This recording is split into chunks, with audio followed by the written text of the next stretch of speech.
Hello guys, welcome back to Garage Football. Here's our latest Premier League review of the weekend's action. Plenty of talking points on and off the pitch at the weekend just gone. So talk about the sacking of Graham Potter by Chelsea, Brendan Rodgers leaving Leicester, West Ham beat Southampton in a crucial relegation 6-pointer, and Man City beating Liverpool to keep up pace with Arsenal at the top of the Premier League. So to talk about all that and much more, Dennis is with me. And if you're new around here, subscribe to Garage Football if you're new, and let us know your thoughts in the comments below. It'd be great to read those. So, Dennis, thanks for joining again, mate. Let's get straight into it with the two managerial sackings that took place over the weekend. We'll start with Graham Potter, who's been sacked by Chelsea. I mean, to say it's gone badly at Chelsea for Potter is quite an understatement. It's a shame. I think he deserved a top job for his work at Brighton and Swansea and Ostersund's, but it just seemed to be the wrong club for him. But they lost 2-0 to Villa on Saturday, and that was his last game. But your thoughts on Potter leaving Chelsea? Yeah, I mean, it looked like he was starting to turn things around. There was that sticky patch where I think they went like 8 games without a win.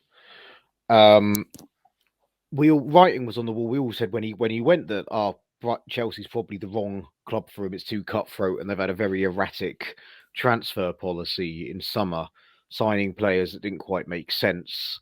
There was some thought process and logic that they signed a couple of players because that's actually players Potter would have wanted, and they wanted to get Potter in as manager. They did invest heavily by getting virtually all of the Brighton backroom staff, but it just didn't work. I mean, I'm seeing some reports that a lot of success at Brighton is actually similar to Brentford. It's down to the recruitment and the director of football side of things rather than the manager, which is why Brentford they've stuck with Thomas Frank now, but they've interchanged managers and still been relatively successful in the Championship before going up, without going sort of flipping too much between positions.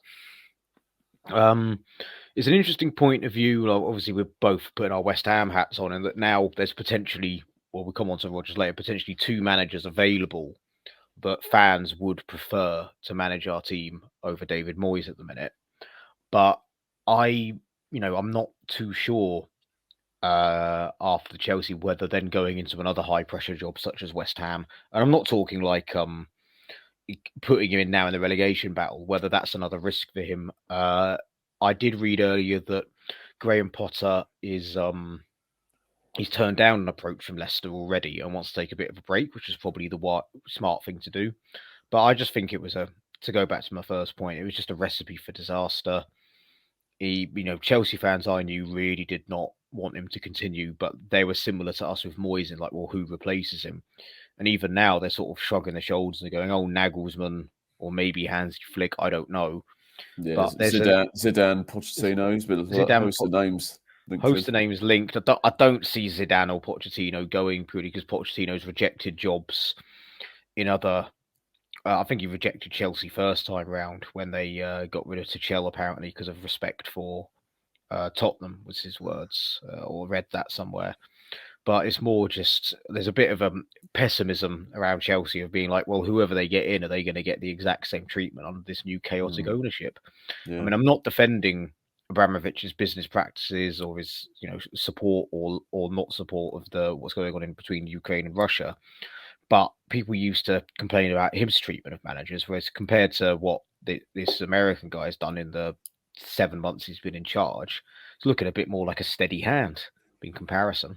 Yeah, I think Gary Neville. I mean, the Monday Night Football between Everton and Spurs on at the moment, but beforehand, obviously him and Carragher were talking about this situation with Potter, and I think Gary Neville got it spot on with Todd Bowley.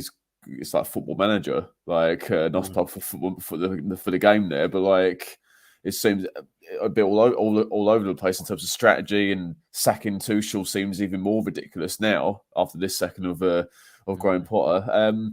I think with Potter, I don't think he's has become a bad manager. I think it's just a completely wrong club and culture for him, really. So, I mean, what do you put I'm just going to read out a couple of the stats. So, in his 31 games in charge in all competitions, he only won 12 of them. And his points per game was 1.27 in the Premier League, the joint lowest of any manager to take charge of 20 or more games for Chelsea in the Prem alongside Glenn Hoddle. Where do you think it got wrong for Potter? Was he caught between his tactics? Was it the sheer amount of signings that have been made? What do you put it down to? His lack of experience at a club like this? What do you put it down to? I'd say it's a mix of the last 2 points. I think it's a mix of the players he had. There's possibly, I'm speculating here, but possibly an element that's happened here of they've gone, okay, they've signed for Tuchel, they've signed for a guy that's runner-up in the Champions League, won titles, and now they're being managed by who? And that could be an element. There could be a small element of that. Chelsea's changing room has always had a potential to be toxic. We've learned that from Mourinho to the second Mourinho reign there. Then onwards, it can be quite a political dressing room. But also, it's he's only ever this is no disrespect to Brighton, but Brighton are a very different animal to managing a club like Chelsea. And before then, he's managed a side in Sweden that were third or fourth division when he took over, Minnows. And Swansea as well, only for a season in the Championship. Yeah, as well. and not again, good infrastructure, good football clubs. The pair of them, they've been Brighton, but not the gargantuan size of Chelsea. Yeah. It was a bit of a nosebleed almost rise for him, and just to hammer home the point. I mean, we all said that it's going to end in tears. I didn't think it'd go this badly this quickly. No. I figured it'd be, as much as I'm not comparing him managerial-wise, but I saw his reign being a bit like Lampard, where he had a difficult first season, but he's given a pass, but then is sacked towards the end of the second season. Is how I possibly saw it going, where he's given a bit of a free pass because he's inherited a rather messy transfer window that didn't quite make sense. I mean, individually, they've signed good players, but I just don't see where they all fit. And I think that's what it came down to. I mean, his tactical style is difficult to implement coming into any other club. It really is. But I just think it was the perfect cocktail of chaos, so to speak, bringing in a new, relatively inexperienced in Premier League management. He'd only managed in the Premier League for 2.5 seasons fully by then. Or no, 3.5 seasons. Forgive me, 3.5 seasons. But yeah, it was that for me. Yeah, and I think obviously they made the amount of memes, obviously the amount of signings, established sort of players and vast amount of money spent. But I think they were still short in the striker department. Obviously, they had Aubameyang signed in the summer, and obviously Potter didn't fancy him, left him out of the Champions League squad. That position wasn't filled. Obviously, I don't think that helped his cause, and arguably the goalkeeper as well. They still got Ariza Balago in the sticks. It's like, well, he wasn't good enough 3 years ago, so let alone now. I think with Potter as well, I think injuries really helped him. I think Reece James and Ben Chilwell have really, I think they're vital for players for Chelsea, and they've only just really come back in the side. So I don't think that's helped Potter, but even so, I think there's just confusion in the tactics, and I think the too many different styles of players. In the some of the obviously players that Tuchel fancied or linked to his style of playing, and Potter is complete yo-yo, like pendulum swung the other way, where like it's more the young players with high potential or high ceilings. So just a bit of a mess really. And I say I don't think Graham Potter's become a bad manager overnight, but interesting to see how he'll bounce back in his next role. So, and the same with this next manager as well. Obviously, got a bit more experience. Is Brendan Rodgers. It's been the writing's been on the wall for Rodgers certainly this calendar year. Since the World Cup, they've been absolutely shocking. Leicester have been the worst in the form table. Certainly this calendar year, or since the World Cup, they've dropped like a stone. In the relegation zone at the moment. They are 18th at the moment. So real fall from grace from when he won the FA Cup a couple of years ago. But where's it gone wrong for Leicester? Obviously, the financially they haven't been able to invest a great deal certainly last summer. But yes, I think we all are majorly surprised at how quickly they've faded away. Yeah, I mean, right. He's similar to the lines about the lines pushed out there about Moyes. He had a lot of credit in the bank. He nearly got them Champions League football 2 seasons in a row. Yeah, are desperately unlucky. If the pandemic didn't hit, he would have got Champions League football in 1920 season, definitely. After post-pandemic, them and Sheffield United really suffered. yeah, Both clubs re-energizing and reinvigorating their thoughts. And possibly a different complexion, and then there would have been more funding coming in.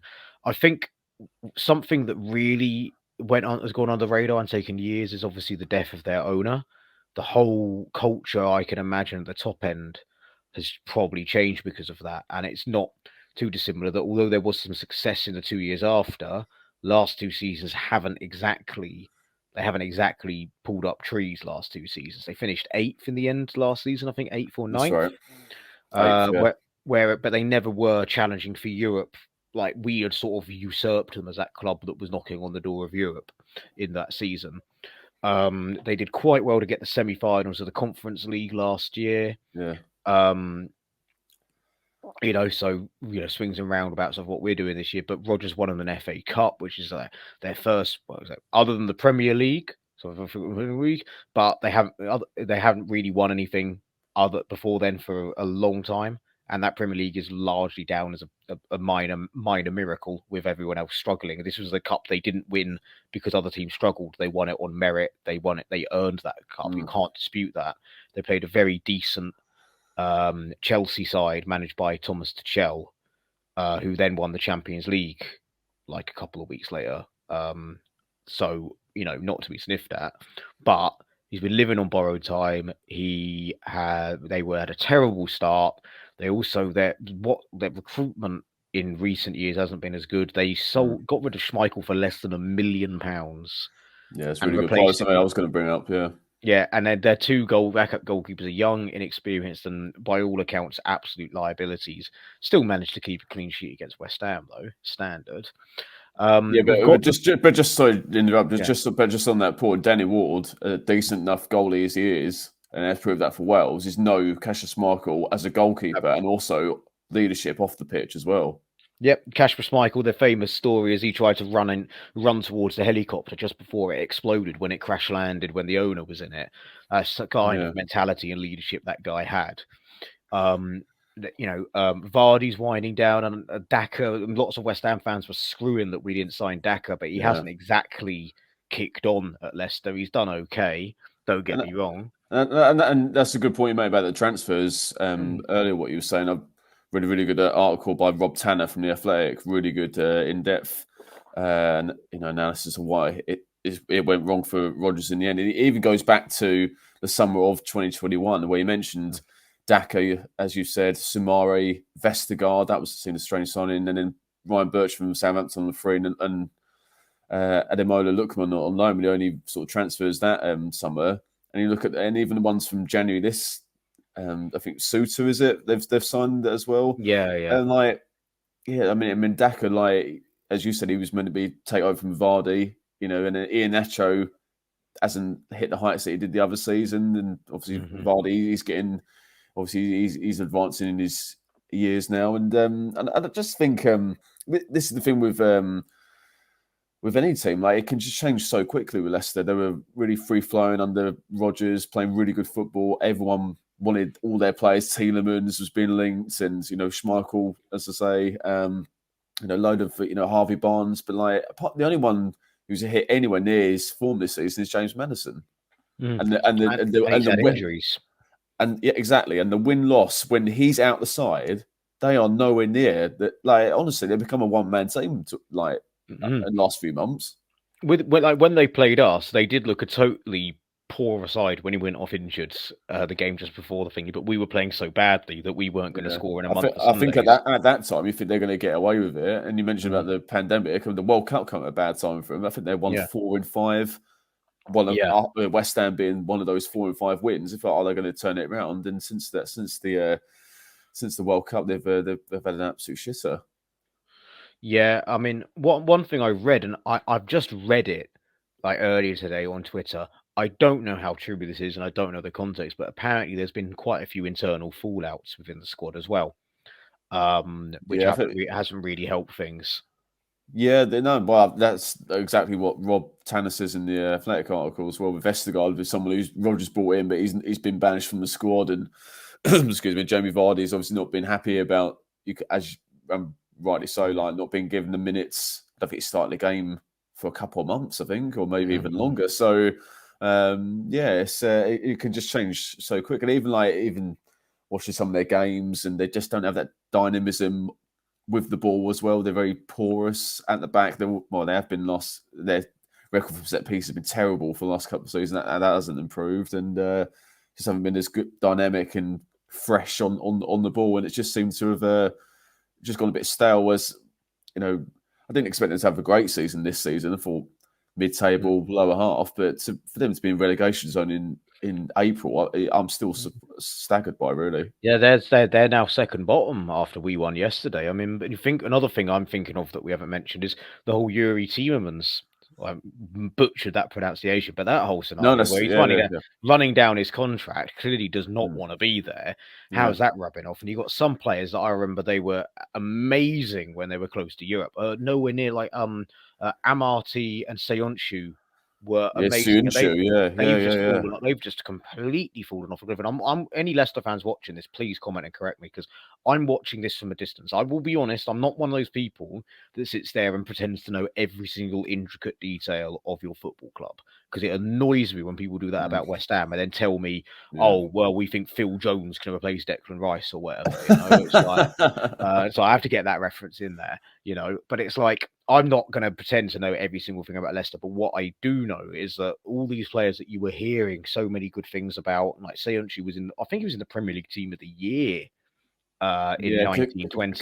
Castagna as well, the fullback. Yeah, Castagna. All these players that you were hearing and names, and big clubs might come in for them. You don't hear about Ndidi, midfield. Ndidi. Well. Everyone was going on about him being a cheap alternative to Rice for Man United a couple of summers ago.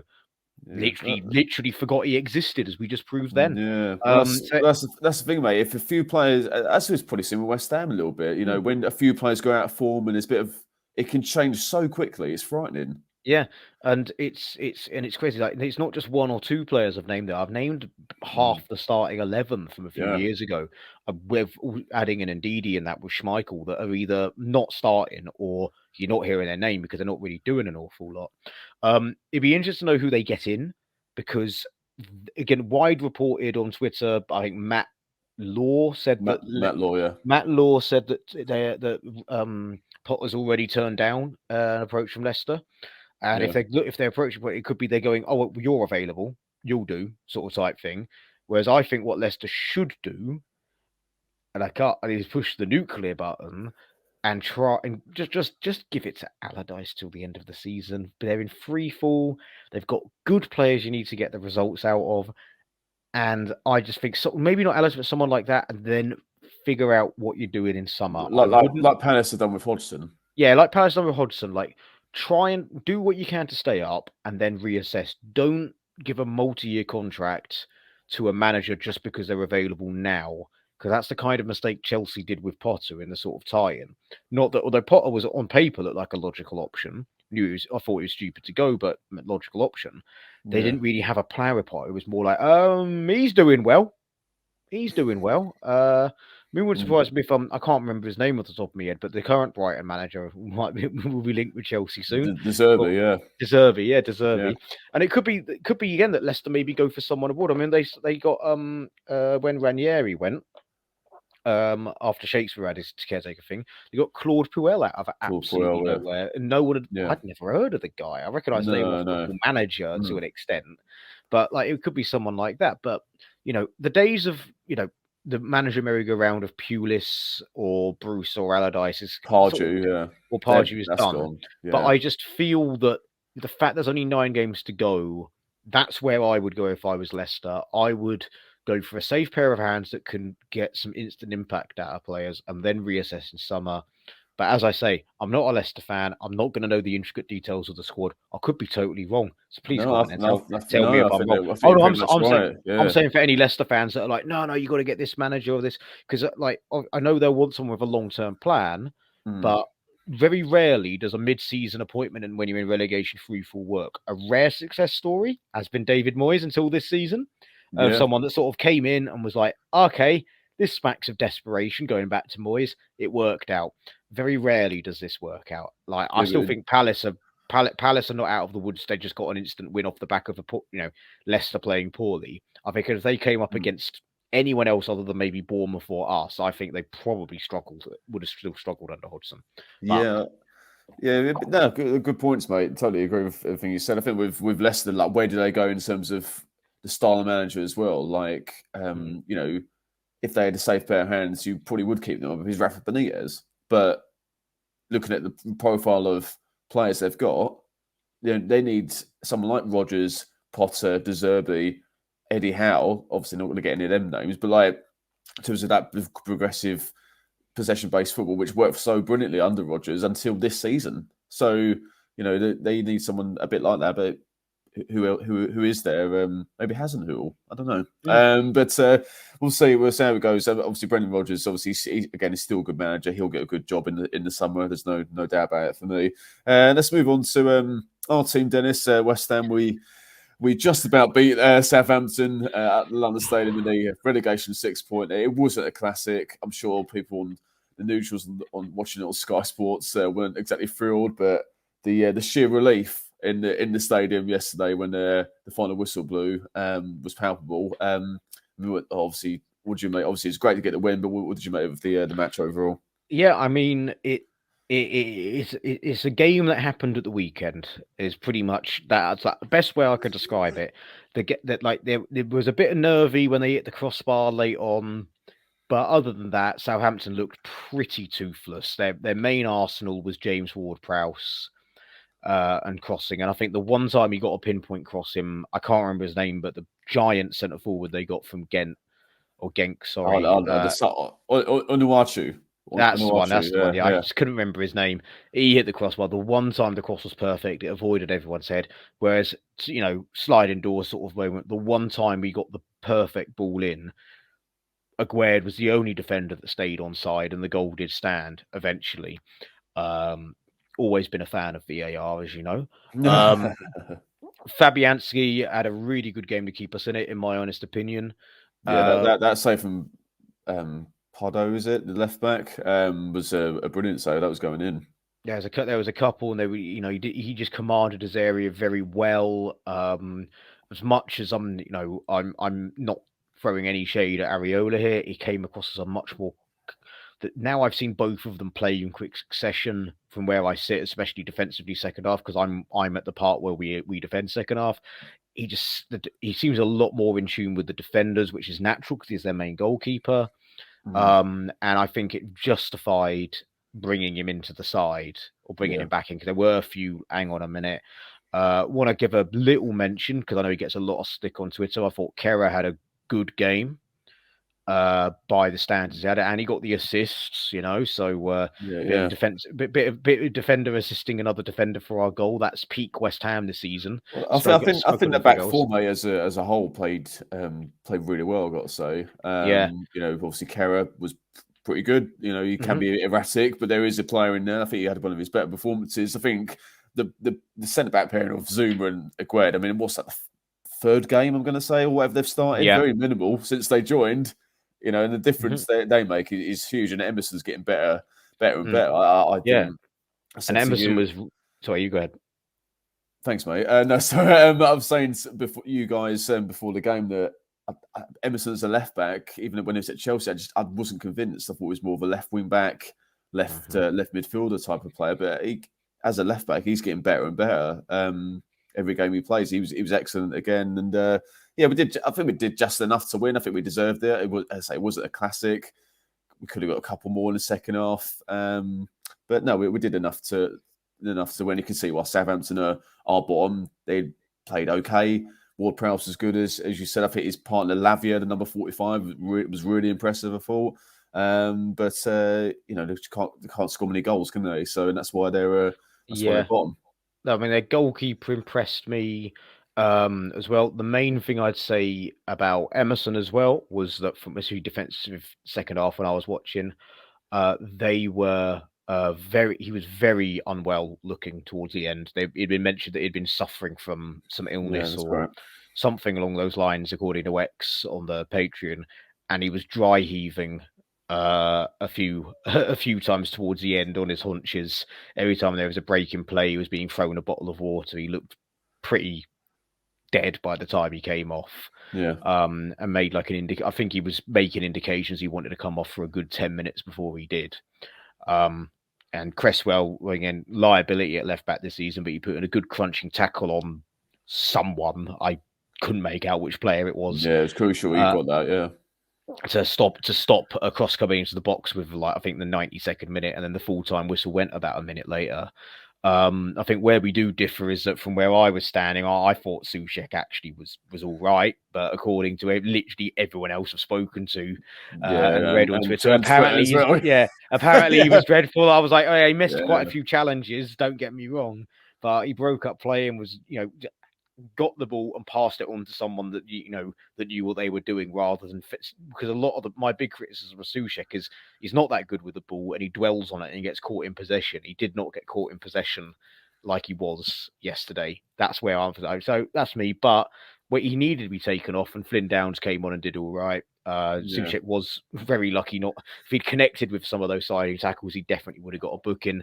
And the other thing I'd add is, in my honest opinion, Coletta Carr should have got 2 yellows in the first half. He absolutely crunched Bowen for the free kick that got our goal and didn't even get a booking, and then got a yellow card for a very similar foul towards the halfway line about 10 minutes later. Both of those were nailed on yellows for me personally, but I'm not the referee. No, definitely. I think Bowen had, Bowen had a fantastic game. I think running out Kletekar. I think he was linked with us a couple of seasons ago, Kletekar. I think judging by his performance against us, and I think actually since he's joined Southampton, I think we've dodged a bullet there personally. I'd rather have Aguerd any day of the week. Definitely rather Aguerd. I'd rather have Kletekar than Diop, but yeah, that would have been that's not saying much, is it? Last year would have been an improvement, but yeah. Point taken. But I will give a shout as well to Lucas Paqueta. I think I thought it was very, very good. I think he must have won, I think, about 10 tackles or something like that. And this is a Brazilian international, but he was he's getting better again each game along to him and Declan Rice. I mean, like, obviously that's a team, that's a top 6-7 partnership, let alone the team in the bottom half. But we got the win. That was all that mattered. And we've got a big game against Newcastle Wednesday and Fulham away on Saturday. And if we could get a win from either of those games, I think that'll stand us in great stead for the rest of the season. So let's move on to our final topic of today. The early kickoff on Saturday lunchtime was Man City 4-1 winners over Liverpool, and coming from 1-0 down. Mo Salah scored a brilliant goal in the first half, but Man City got an equaliser before half time and absolutely blew Liverpool away in the second half. Very reminiscent of when they did very well against Arsenal in the away game in the Prem a few weeks ago. Probably sort of Champions-like performance. It was similar on Saturday lunchtime. I mean, obviously Liverpool not the side they have been last few seasons, but still, I think City put a real. I watched the game on BT. I think City put in a real statement, I've got to say, against Liverpool. Yeah, and it was matched by Arsenal, admittedly, against Leeds rather than Liverpool. But it's interesting. It's going to be a very interesting run-in with 9-10 games to go, and they yet to play each other. Obviously, I'm again outside looking in. I did not watch the game, but I think people that were writing off City about a month or so ago were clearly being quite premature. Could have told you that before this game. And also, it also says again, once again, the work that Liverpool will go. They will beat Man United 7-0, who were then thought they were back, and Liverpool think they're back, and then they lose to Bournemouth, and then they get smashed by City. It's quite ridiculous, really, how this season Premier League. I'd argue that it's the tightest it's ever been, but the difference between the top two and the rest of the league is stark. If Liverpool, one of the best of the rest, or the trailing pack behind them, get absolutely rinsed by the team currently second, admittedly reigning champions, it shows that I think there's such a gulf in ability and tactics at the minute from Arsenal, City, and then below, where they're themselves, Arsenal are basically swapped with Liverpool for there's those teams, and there's everyone else below them chasing Europe, That's what that says to me, and it shows that they can still score plenty of goals without the robot up front. Yeah, exactly. Yeah, they scored 4 goals and Haaland wasn't even in the squad. So yeah, and I think um, you know we've been waiting for like Man City to like, oh, they're purring now. This is the old City, and I think I personally saw quite a lot of that in the second half against Liverpool. Like right, the way the way they were playing, obviously chances created, 1 touch, 2 touch. Obviously, Liverpool have been wide open in a lot of games this season. Mm-hmm. They're like XG against must be like through the roof. That chances they concede each and goals, each game that sort of this season. But yeah, and Man City played very well. And I think it epitomised with I've got him in the background there, Jack Grealish. I thought he was outstanding. He got a goal. He got the 4th goal. He got an assist as well for Alvarez for the equaliser. And there was one time I think it was 1-1 at the time where or Liverpool, I think it might have been 1-0 actually. It was Liverpool. It was a City corner. Liverpool counter attacked, and I think Salah had the ball, and Grealish just ran all the way back, and not only got it by, but blocked Salah's attempt to cross. I think Jota, I think it might have been, and he got a standing ovation as if like he scored a goal, whatever. So no, that was great from him. It shows obviously the improvement in his defensive play under Guardiola. But yeah, I think it's going to be an epic title race, and I think it's obviously as you say the City Arsenal game in a few weeks, whenever it is. I think that's going to be a real humdinger, hopefully. Yeah, it's probably going to be one of the few non-West Ham matches I will watch. Yeah, I mean, personally, I'm wanting Arsenal to win the league purely because they haven't won it for 19 years, and it's a little bit of a break from just City win lol, which it has been, with the exception of the pandemic year, it has been since Guardiola's 2nd season. So. Yeah, exactly. Right, great. Well, that wraps up our today's episode. So, Dennis, thanks for joining, mate, and we'll see you next time. Yeah, thank you. Thanks for having me. No worries. All right. Well, thanks everyone for watching. Subscribe to Games Football if you're new, and let us know your thoughts in the comments below, whether you agree or disagree. And we'll see you next time. Thanks for watching.